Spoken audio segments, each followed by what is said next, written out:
Especial National Geographic. Vigilância permanente. O fim da privacidade.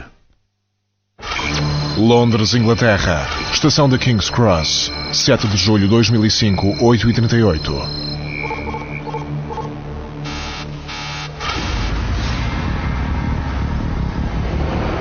Londres, 7 de julho de 2005.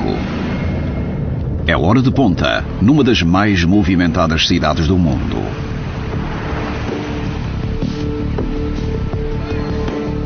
Perto de 500 mil de câmaras observam a capital britânica. Olhos mecânicos vigiam em cada esquina. A população londrina é em média filmada por 300 câmaras no decorrer de um dia normal. Uma cadeia que rodeia o centro de Londres. A cada segundo, matrículas de carros são introduzidas num computador para que possam ser seguidos desde o seu ponto de origem. Parece ser um perfeito sistema de defesa. Numa manhã de quarta-feira, 3 milhões de pessoas utilizam táxis, autocarros e comboios em Londres. Operadores observam através de um circuito fechado de televisão todo o comportamento que parece suspeito. Mas o que não sabem é que 4 homens já tinham planeado aquilo que se tornou no pior ato terrorista da história britânica. Estacionaram o carro fora da cidade para escapar às câmaras de trânsito e apanham o comboio em direção ao centro.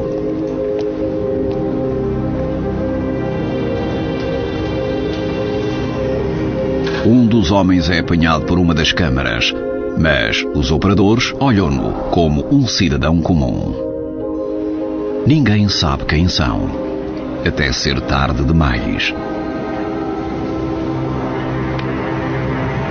Carregados com sacos cheios de explosivos, eles entram em 3 comboios diferentes e um autocarro.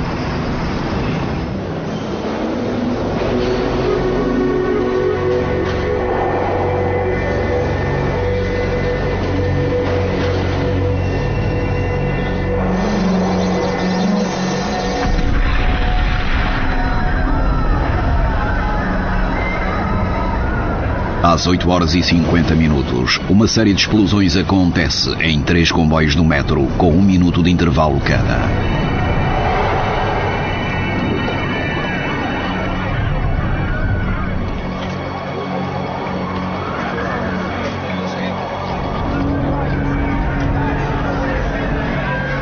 E 1 hora mais tarde, o andar superior do autocarro também explode.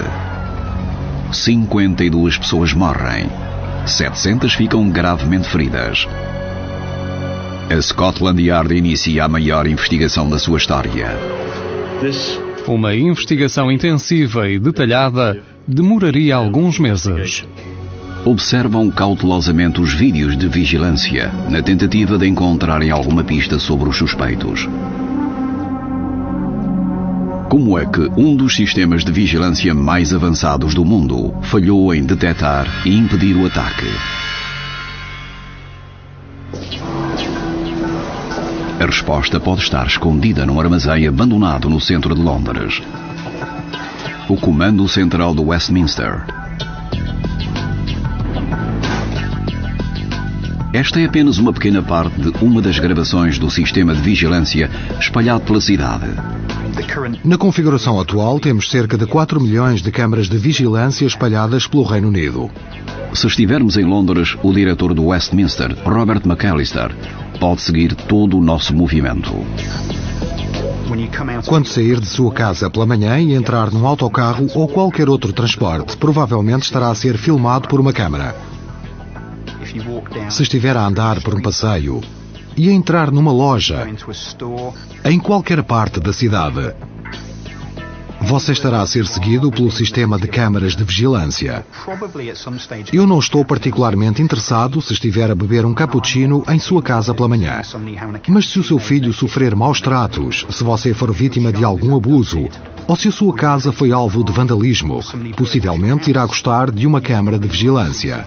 Mas se for um criminoso, então pode ter a certeza de que será apanhado.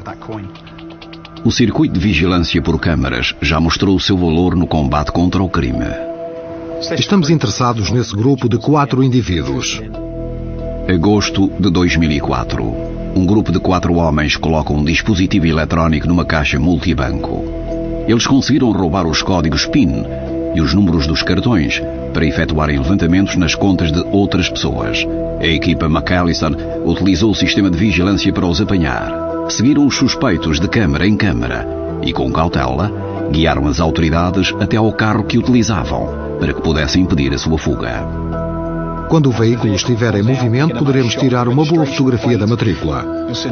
Como podem observar, o veículo da polícia desvia o curso do trânsito. Agora o que estamos a assistir é uma intervenção bem-sucedida, seguida de uma possível detenção.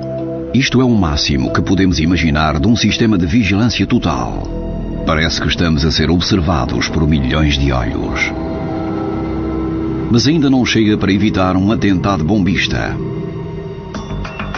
Há 2 limites críticos no circuito fechado de vigilância. É necessário saber o que vigiar e é preciso uma vigilância constante em todos os monitores, em cada segundo, todos os dias.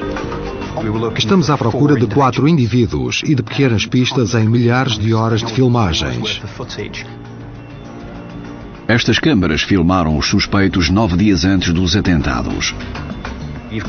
Temos os homens reunidos na estação de Luton. Estiveram reunidos na estação de King's Cross e a seguir separaram-se. Isto confirma que eles fazem parte da mesma célula. É um avanço para a investigação. É um desafio para a vigilância do futuro.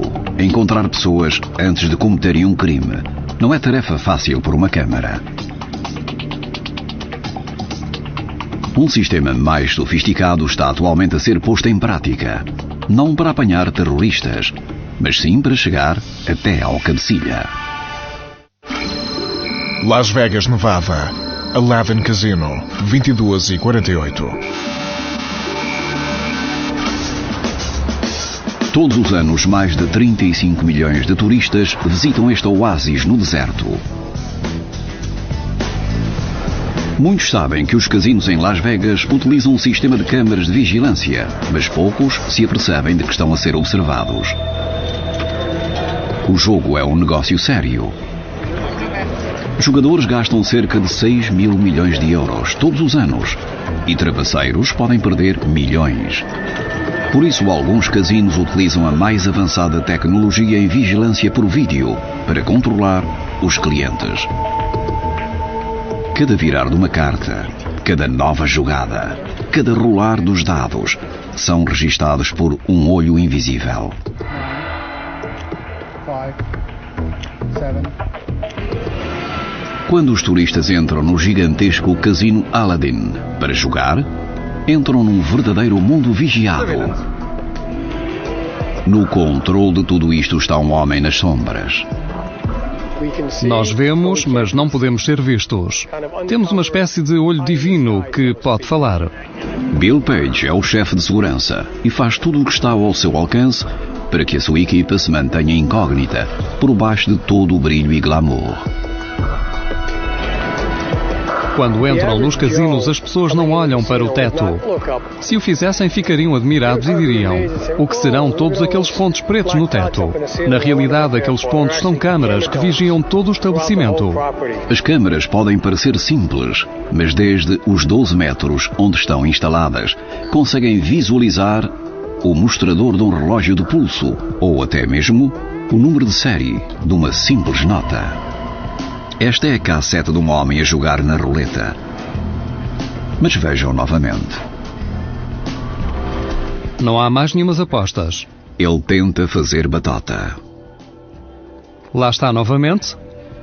As filmagens mostram um homem a apostar fichas depois de terem sido fechadas as apostas. Agora é que tudo acontece e ele mexe em várias fichas para tentar disfarçar. Apostas fechadas e ali está a aposta. Na realidade, é muito simples. Eis que descobrem mais um esquema numa mesa de blackjack. Este homem dobra as cartas para as marcar, obtendo assim vantagem sobre os adversários. Este indivíduo dobra para fora as cartas mais altas. Dobrar cartas é pecado capital nas mesas de jogo. Os proprietários dos casinos consideram-no batota e expulsam quem seja apanhado a fazê-la. A batota é considerada uma manipulação do jogo e os proprietários não gostam desses indivíduos nos estabelecimentos. Neste jogo de dados, tudo parece correr normalmente, até uma visualização mais atenta das cassetes. Este é o sujeito e nós temos a vítima aqui. Agora observem as mãos do indivíduo. Nós vimos uma mulher a passar algumas fichas por baixo da mão. O indivíduo olha para o lado e esconde as fichas. Feito.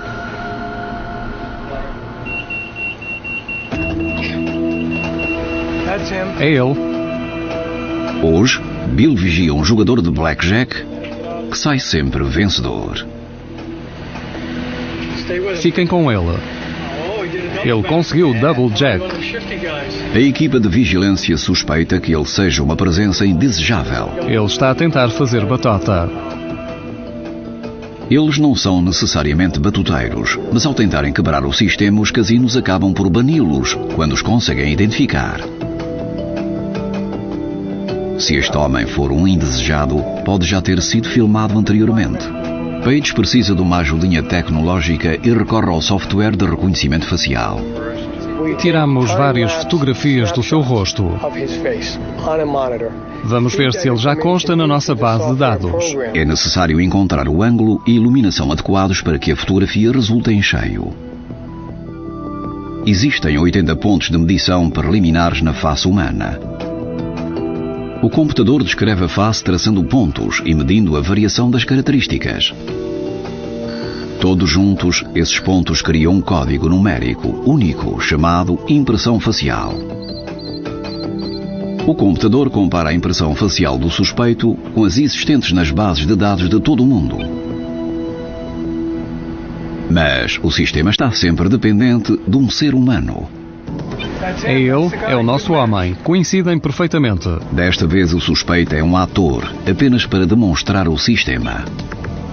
Mas o reconhecimento facial ajuda a equipa de Page a investigar indesejáveis, 1 a 2 vezes por semana. Quando apanhamos alguém a fazer alguma coisa ilegal ou fora do comum, sentimos que a equipa é útil, porque acabamos por fazer algo que protege o estabelecimento.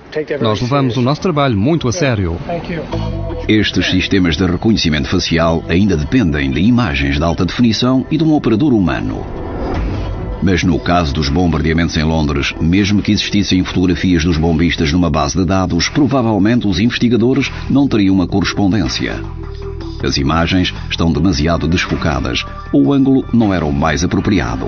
Mas os especialistas estão a desenvolver novos sistemas de vigilância que podem levar o reconhecimento facial para outra dimensão. Imagens em 3 dimensões para localização via satélite. Esta tecnologia poderá ajudar a identificar qualquer pessoa em qualquer parte do planeta.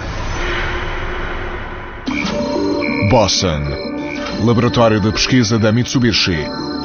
12h23.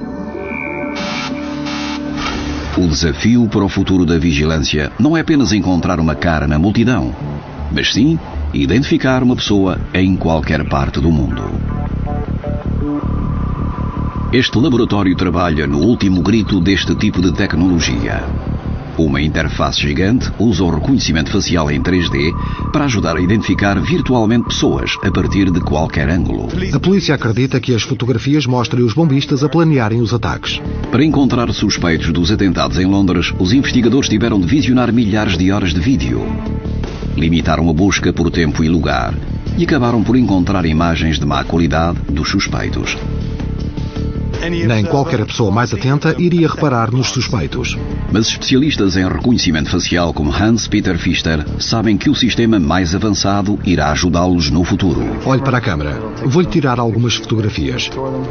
Pfister sabe os limites do sistema de reconhecimento padrão em 2 dimensões. Apesar de ver através de disfarces simples, não consegue identificar pessoas de perfil. Ele põe-o à prova. Estar a usar óculos não engana o sistema.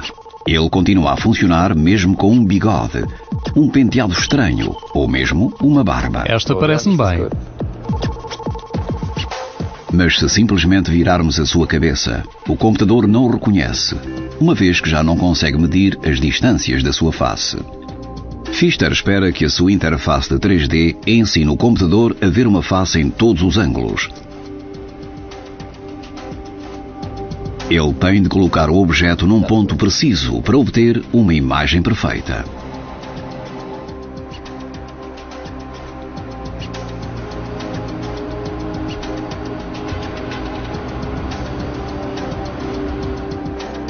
Juntas, as câmaras criam uma imagem composta.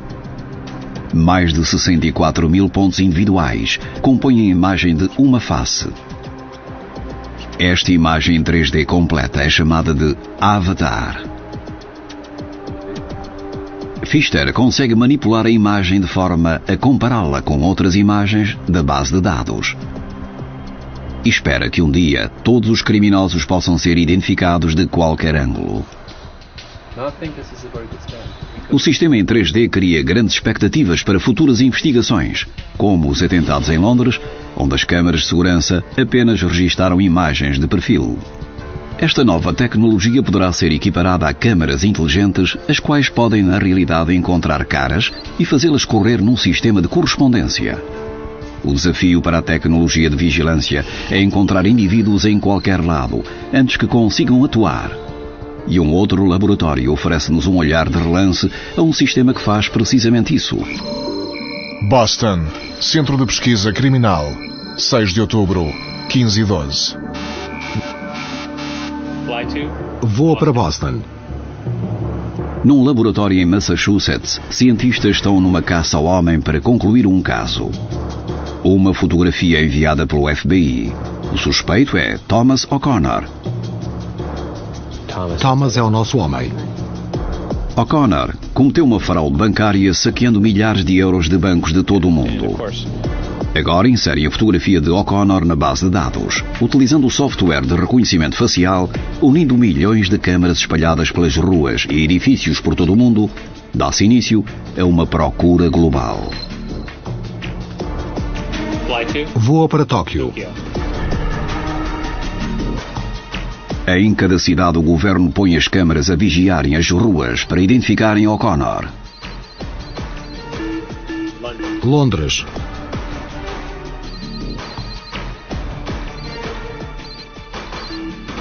Toronto. Recebe uma pista de que O'Connor acabou de entrar em Nova York.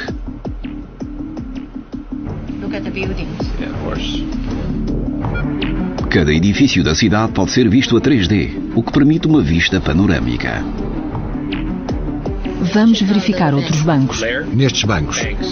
Procuram no computador a localização de cada banco em Nova York. Penso que nos devemos centrar numa determinada área. Procuram em Times Square, mas não há vestígios de O'Connor. Dirigem-se para o bairro fiscal. Vou ficar com esta área. Ok, na verdade é uma área muito vasta. Seria bom verificarmos as câmaras de vigilância. Milhares de câmaras procuram minuciosamente o suspeito. Até que o encontram. Temos um palpite de que ele possa ter entrado nesse banco. Um sensor desliga-se. Uma câmara detecta O'Connor no átrio de um banco. Ele acabou de entrar no átrio. O seu rosto foi encontrado entre milhões de outros rostos. Pensamos que ele possa estar nesta área. A partir do comando central são enviadas unidades de patrulha para o local e é efetuada a detenção. Perfeito. Este centro de controlo é pura ficção, mas esta tecnologia existe na realidade. Mas ainda não foram postos em prática, por enquanto. Quando isso acontecer, será quase impossível uma pessoa disfarçada passar despercebida. Enquanto a tecnologia de reconhecimento facial está em desenvolvimento, o futuro da vigilância não passa apenas pela identificação no exterior. Ele está também dentro de nós, espiando não só as pessoas, mas também o seu interior. Está a tornar a segurança cada vez mais apertada por todo o mundo.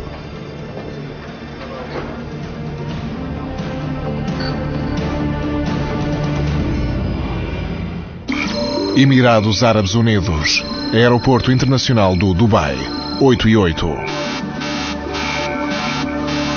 Aeroportos, autoestradas para milhões de pessoas e um dos pontos mais vulneráveis para um ataque. A tecnologia em vigilância está num ponto crítico. Os seus olhos vigiam tudo. O reconhecimento através da íris é um sistema matemático que utiliza a parte colorida do olho para determinar quem você é. Os passaportes podem ser falsificados, mas um gêmeo idêntico ou até mesmo o seu outro olho são únicos e incapazes de serem copiados. A íris é o único órgão interno capaz de ser visto do lado de fora e possui um padrão que nunca muda. Assim, pode ser utilizado como um passaporte ideal. A íris normalmente é 10 vezes mais precisa do que a impressão digital e é mais simples de identificar do que as faces. Podemos facilmente ser enganados ao olharmos para esta fotografia do vice-presidente ao lado do presidente dos Estados Unidos. Mas nela, os olhos de Dick Cheney, nariz e boca foram copiados a partir do resto de Bush e vice-versa. É difícil dizer de quem é o quê. Simplesmente não há muita diferença entre eles. Os rostos podem sofrer modificações, mas as íris não mudam como os rostos. Podemos até ter um número aleatório de narizes e podemos até ter 3 olhos que podem mudar de posição. Por isso é que o reconhecimento facial não funciona tão bem. O professor da Universidade de Cambridge, John Dogman, é inventor do sistema de reconhecimento através da íris. O seu sistema está um degrau acima. As suas fórmulas matemáticas podem ajudar a encontrar pessoas de forma mais eficaz. Os aeroportos nos Estados Unidos já estão a implantar o sistema de reconhecimento através da íris. Mas o maior utilizador do mundo deste sistema é os Emirados Árabes Unidos. Todas as portas de entrada do país utilizam o sistema de reconhecimento por íris, inclusive o principal aeroporto do Dubai. Para controlar esse fluxo, os serviços de estrangeiros e fronteiras lutam contra o mercado negro da imigração. Contam com uma base de dados com mais de 500 mil criminosos e falsificadores de vistos. O país faz um scan em cerca de 7 mil pessoas todos os dias.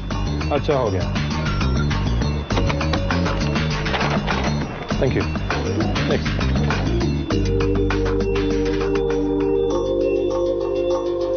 Primeiro, um scanner invisível desfere uma luz infravermelha para localizar e isolar a íris. Eles captam diferentes pontos da íris e constroem uma equação matemática chamada código da íris. Num segundo é comparada com cerca de 500 mil de códigos da base de dados à procura de uma correspondência.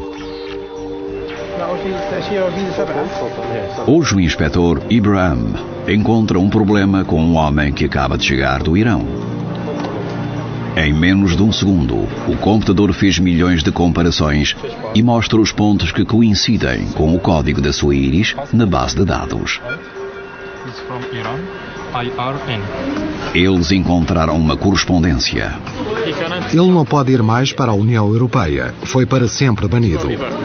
Esse homem está na lista negra porque tentou entrar em vários países da União Europeia sem um visto. Desta vez, o seu próprio corpo traiu-o. Ele foi deportado no voo seguinte para o Irão. O sistema já apanhou mais de 25 mil pessoas que tentavam entrar ilegalmente no país.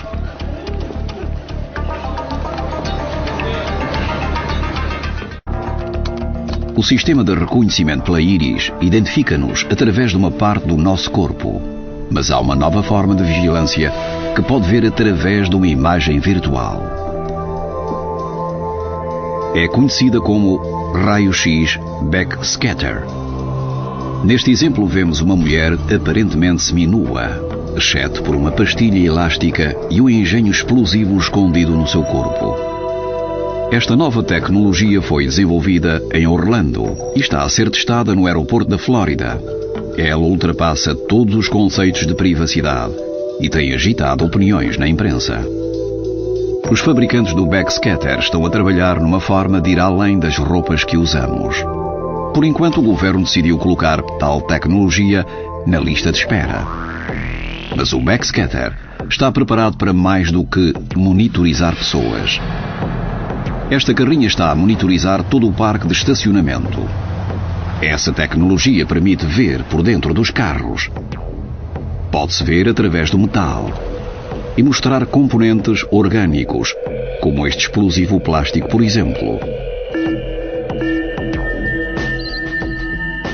Difundido por todo o mundo, o backscatter poderá tornar-se na arma mais eficaz no combate ao crime. Pode revelar num instante o que demoraria horas a ser descoberto. Visto por um raio-x comum, este carregamento de fruta não parece ter nada de suspeito. Mas o backscatter mostra heroína.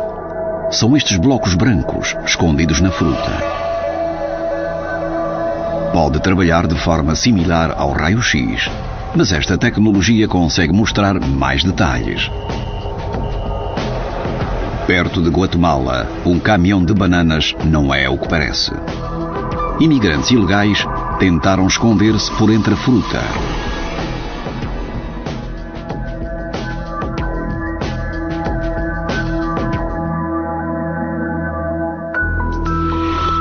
O backscatter atua disparando um grande foco de luz sobre o objeto.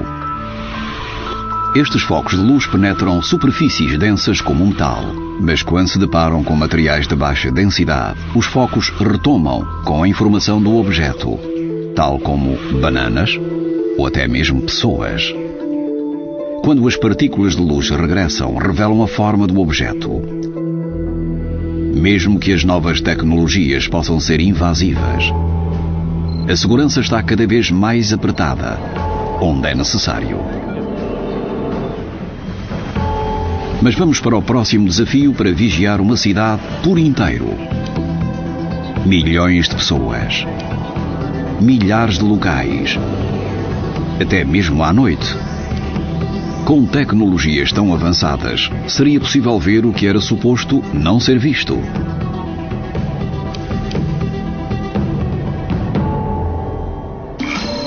Nova Iorque. Manifestação. 27 de agosto de 2004. 27 de agosto de 2004. Decorre um protesto contra a Convenção Nacional Republicana. Milhares de pessoas reúnem-se nas ruas. Mais acima, o produtor de música Jeff Rosner está no seu apartamento no 16º andar. Com nada mais do que o céu azul da noite acima, Rosner passeia-se pelo terraço e observa a vista panorâmica sobre a cidade. Esta é para ele uma noite muito especial. Era sábado à noite, uma amiga minha tinha vindo até cá a casa e tomámos uns copos de vinho. Pusemos a música a tocar, estávamos a aproveitar para passar algum tempo juntos e a desfrutar essa noite. Alguns minutos depois, Rosner e a sua amiga dirigem-se para o terraço. Nele, como em todas as outras noites, Rosner presumiu estar sozinho. O terraço da minha casa é totalmente privado. É um 16º andar e não existem outros prédios em redor. Se eu estiver aqui, estiver escuro, não conseguiriam ver-me. Mas nessa noite, Rosner e a sua amiga não estão sozinhos. E estão prestes a ser confrontados com o futuro. Brooklyn, Nova Iorque. Localização segura. 21 horas.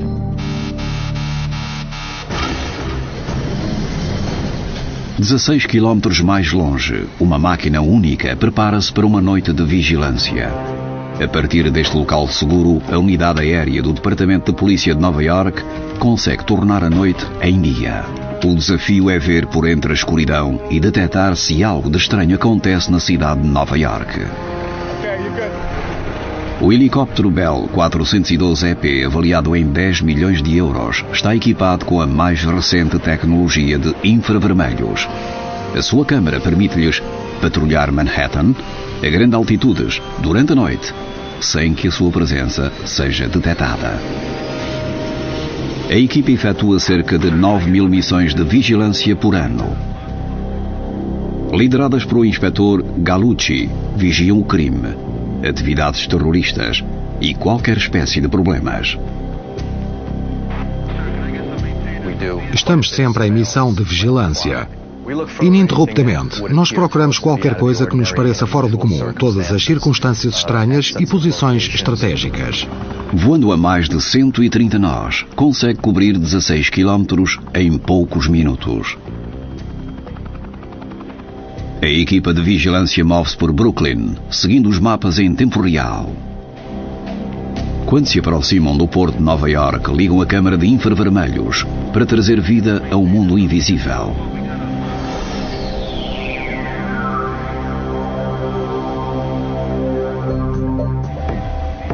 Não é permitido a ninguém estar na Ilha da Liberdade após anoitecer. A equipa está a revistar a base da estátua, que não parece ter lá ninguém, nesta noite. A partir de uma consola especialmente desenhada para a vigilância na parte de trás do helicóptero, vigiam a estação de barcos da ilha, que está a alguns metros abaixo.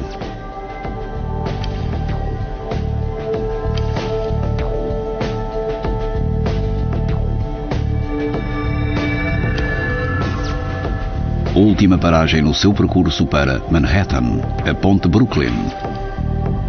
Eles fazem um zoom de mais de 6 km de distância.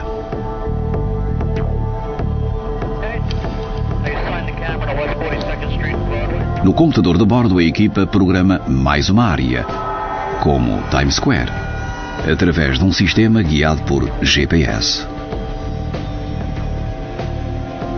Não me canso de voar sobre Manhattan.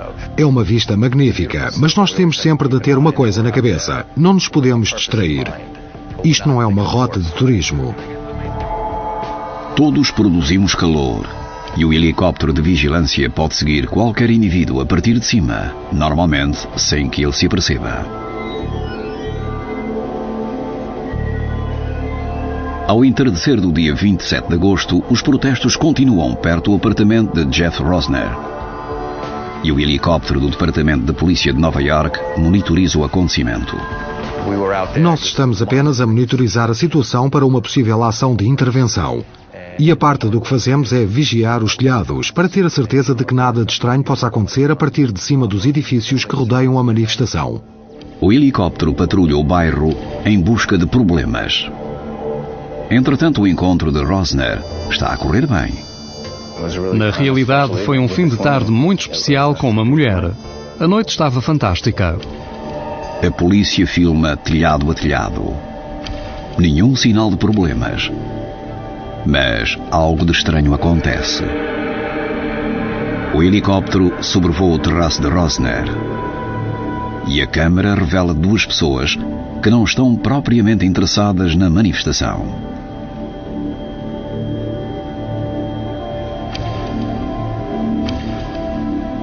Mas a câmara continua a filmar a ação no terraço durante mais 4 minutos. Meses mais tarde, um repórter de noticiários de Nova York bate à porta de Rosner e mostra a filmagem. Fiquei furioso e depois pensei que aquilo estava errado, que era realmente mau. Estou contente que a tecnologia existe para me proteger.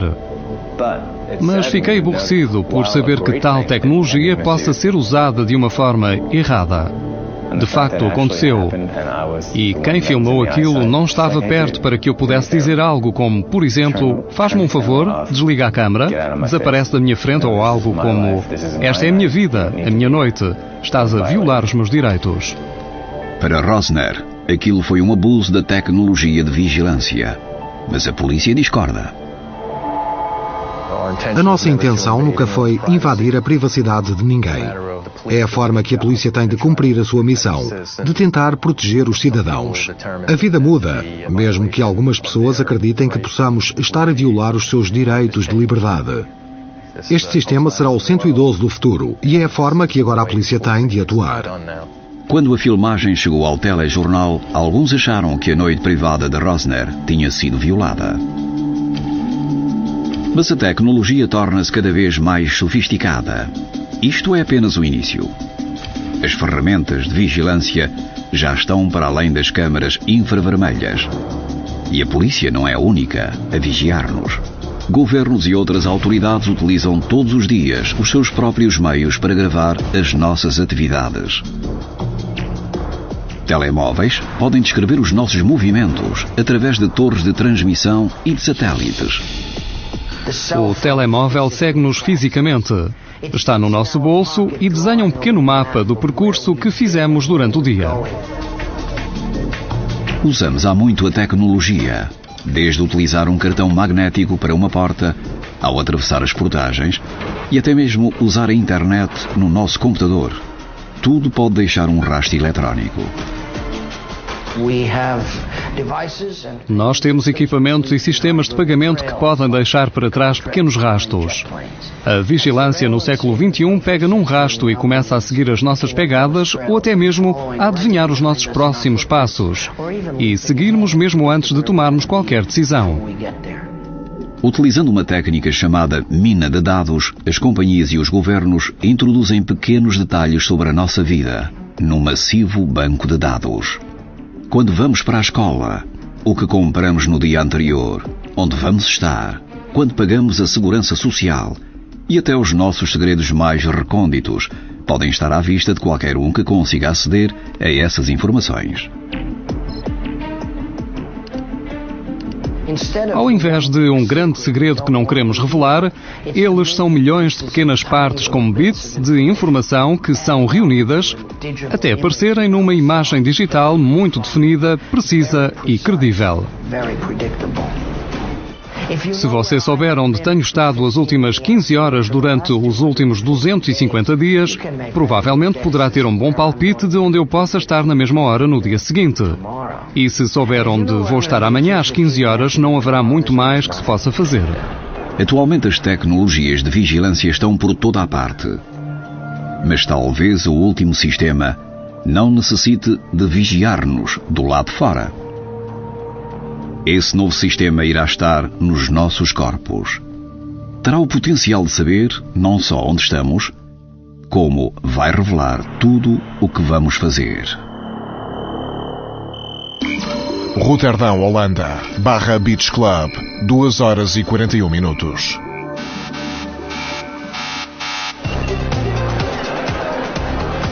O futuro da vigilância pode estar escondido a 7 chaves no Clube Barra em Roterdão, Holanda.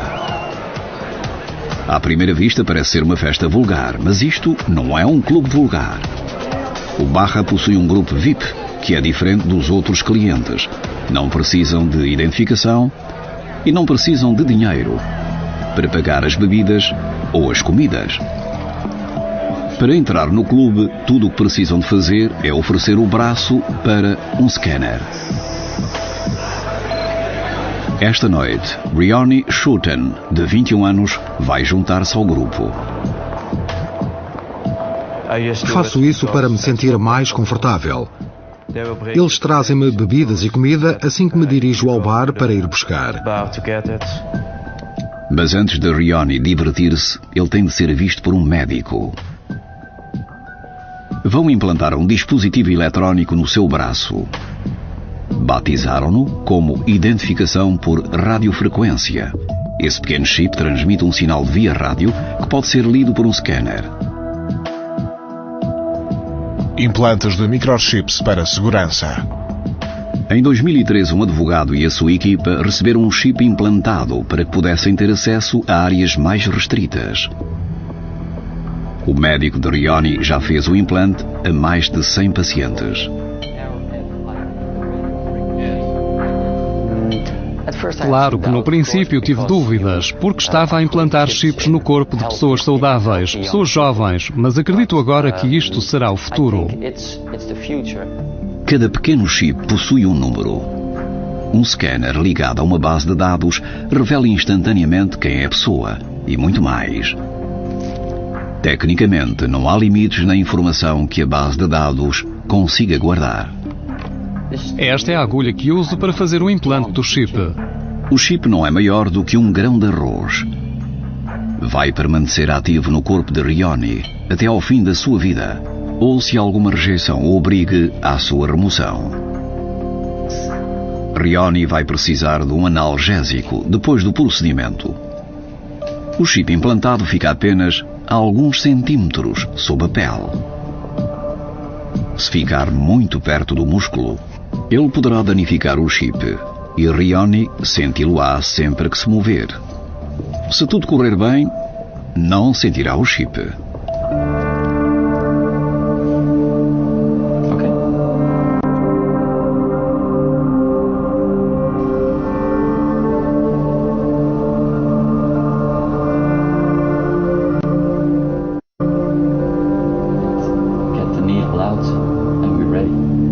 O procedimento demora apenas alguns segundos.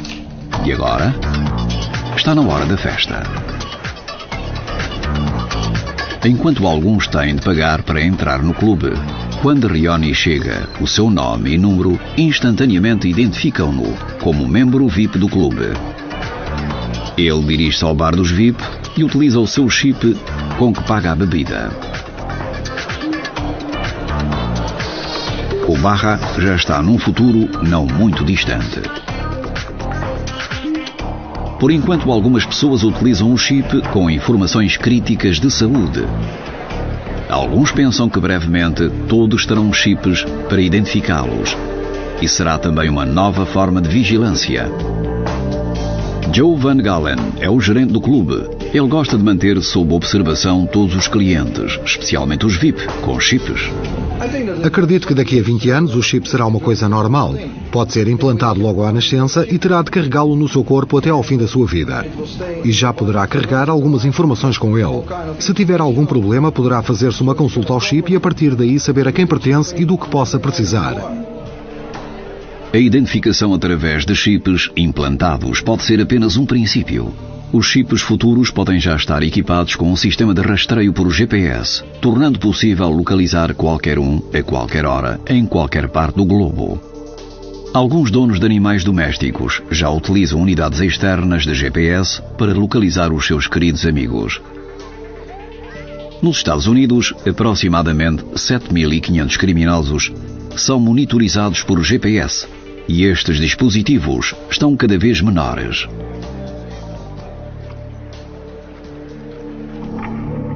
Entretanto, o implante de GPS ainda não está disponível. Esse sistema poderá ser a única forma de combate contra o crime. Talvez cada cidadão venha a ter um chip de identificação. Onde antes era considerado ficção científica, hoje estes sistemas de vigilância podem ser realidade. Mas quanto mais incrível for, mais controverso vai ser. Washington. Declaração do Presidente. 14 horas e 30 minutos. Em nome da segurança, sociedades no mundo estão divididas entre a segurança e a privacidade. É a fatura que temos de pagar para ajudar as forças de segurança a identificar, desmantelar e punir os terroristas antes que eles possam atuar. Apenas alguns meses após o atentado de 11 de setembro, o presidente Bush ordenou em segredo ao governo para implantar escutas em telemóveis da população sem ter um mandato. Tecnicamente, escutar uma comunicação não é difícil. Quase todos os telemóveis, faxes e e-mails passam por uma rede de torres e satélites.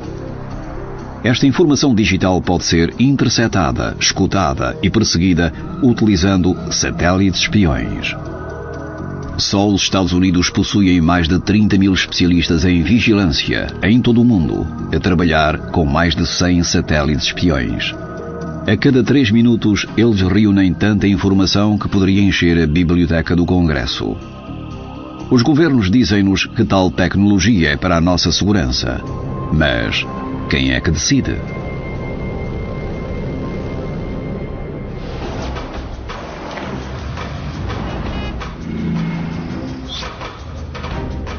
Mais do que nunca, as autoridades dizem precisar de sistemas de vigilância num mundo cada vez mais perigoso. Até mesmo 500 mil de câmaras em Londres não conseguiram impedir os atentados.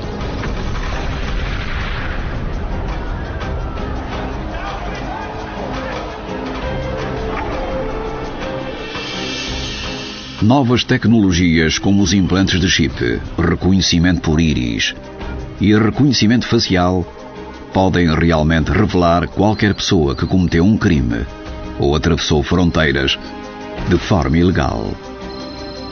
Mas elas também têm o poder de invadir a nossa privacidade. No futuro, o mundo da vigilância total será um local onde ninguém conseguirá esconder-se.